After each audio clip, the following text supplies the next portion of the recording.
Today is day 100 of the crisis in the Gulf of Mexico, and a whistleblower has come forth from the Environmental Protection Agency charging the EPA with helping BP to downplay the environmental impact of its supposed cleanup efforts. You will meet him in a moment. But if the cleanup has been compared to letting the criminal clean up the crime scene, we begin our fourth story tonight with news about the cops. The Washington Post reports that federal agents who call themselves the BP Squad are investigating whether BP, Transocean, or Halliburton, even before the blowout, lied to regulators, obstructed justice, or faked the test results for their equipment, including the blowout preventer that, needless to say, failed to prevent a blowout. Specifically, sources told the Post investigators are asking whether inspectors at the Minerals Management Agency went easy on the rig and why. BP yesterday revealed that it is now the subject of an investigation by the SEC, Securities Exchange Commission, into something, no word yet on exactly whether that is related to the spill.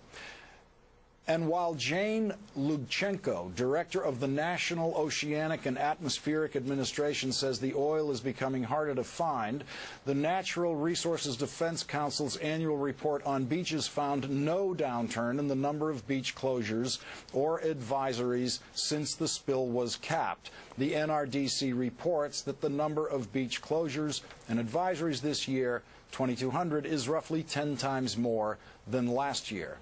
And it predicts that the impact will last for years. And in a cable news exclusive, that whistleblower we mentioned joins us now. EPA senior policy analyst Hugh Kaufman is a veteran and legend of the agency, having had a hand in Love Canal and the creation of the Superfund and helped expose the EPA cover-up of air quality at Ground Zero. Mr. Kaufman, what should we know about the dispersants used in the Gulf that the EPA isn't telling us? Well, first of all, the dispersants mixed with the oil and the water is extremely toxic. Sweden has done studies on this. Israel has done studies on this.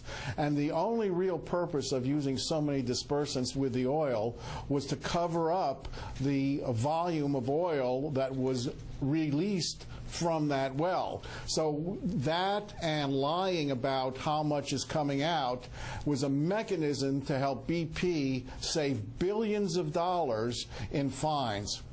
Should they have not used dispersants at all? That's correct. If they did not use dispersants, they would have been able to get most of that oil off of the surface and would not have endangered all of the fish and ecosystem underneath the water that now will be affected for decades on down the line. I was listening to some of the, quote, experts who are being paid by BP at universities who are saying that the oil has disappeared. It hasn't disappeared. It's throughout thousands of square miles in the Gulf mixed with the dispersants, and because the temperatures down there are so cold, they're going to be around for decades.